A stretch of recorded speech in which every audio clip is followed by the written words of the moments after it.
Hi, my name's Brad Thomas and welcome to episode number 4 of our top 6 common coaching errors. In this episode, we're focusing on a real common one that I do see or have seen in the past quite regularly, and that is leaders or coaches who focus on far too much in any given coaching session. Now, what we acknowledge is in any organisation, there's so many things that we need to coach our people on. We've got the KPIs, what's going well and what's not going so well, and you might have 10 to 15 that you're coaching towards or the team member needs to develop over time and maintain. You've also got compliance-based activity where there's compliance is becoming more and more prevalent in all organisations, particularly highly regulated organisations, and there's a whole gamut of coachable opportunities within the compliance or conduct risk space. And thirdly, if your organisation has quality assessment or quality control around the quality of conversations, you've also got those behaviours around what makes up a great customer conversation, and the list goes on. And the tendency is that we focus on all of those in a very short period of time within the coaching session. So the challenge becomes, how do we focus on a lot less? The common rule of thumb in any people development is we focus on 7 plus or minus 2 chunks of information is about right when people are learning new skills. Well, that doesn't necessarily translate into the coaching environment where we should really be focusing on 1 or 2 things at a time.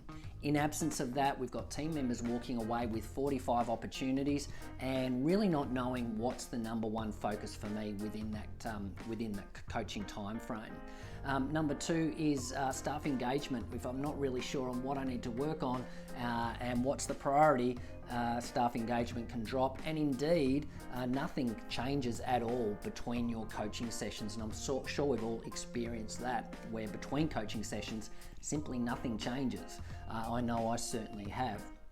And finally, your credibility of a coach. If we're focusing on far too much, team members are walking away not sure of what they need to focus on, that is a pretty big problem, of course.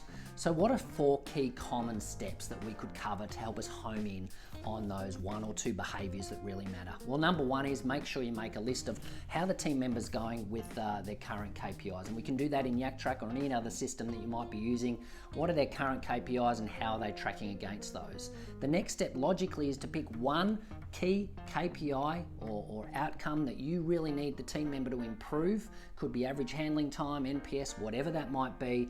And then number 3, make a list of the core skills and behaviours that you think could drive or improve the outcome of that KPI that you'd like to measure.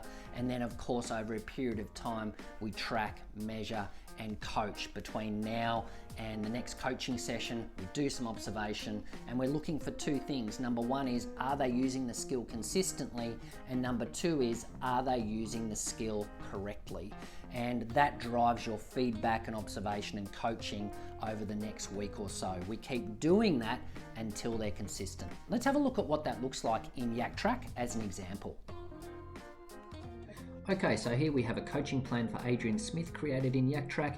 If we scroll down a little bit, we've got the first step, which is reviewing the current metrics. In this case, Adrian's got 3 that he needs to work towards, being average handling time. Minimum expectation is 450. He's sitting on 680. Customer satisfaction minimum is +10. He's on +21, so doing pretty well there. Solutions need to be sitting on 40 and he's on 39, so nearly there. The opportunity here to focus on in terms of our coaching for the next week or so is average handling time. He's currently on 680 and needs to get down to 450 if we can. So let's look at the metrics and look at the behaviours that we could start coaching on. In this case, we've selected average handling time, and by selecting that KPI in YakTrak, it automatically presents the key behaviours that we could work on that we know to drive average handling time. In this case, we're going to look at engage the customer, and the skill under engage the customer, the first 30 seconds of that conversation that we'll look at is setting expectations. So that's the number 1 priority in terms of behavioural coaching. What happens if they reach that goal sooner rather than later? It's a good opportunity to have a second average handling time skill to work on. So we've selected another AHT opportunity around discovery and asking great questions. And again, it presents the core skills that will drive AHT, given that's what we've selected over here. We're going to work on summarising the discovery process at the end of discovery. Now, of course, the next step is making sure that we're clear on the desired desired outcome. In the next week or two, we'll be working towards 500 as our average handling time at work seconds. And we have a couple of notes here where we put in that is going to drive the coaching over the next week or two. And of course, then we spend time coaching, observing, and recording the actual outcomes and results as a result of our coaching. So there you have it. There are the top 4 key things you could focus on as a coach to ensure you're homing in on the most important behaviours to coach on with your team members that drive the biggest results. What one behaviour are you going to work on this month to improve your coaching?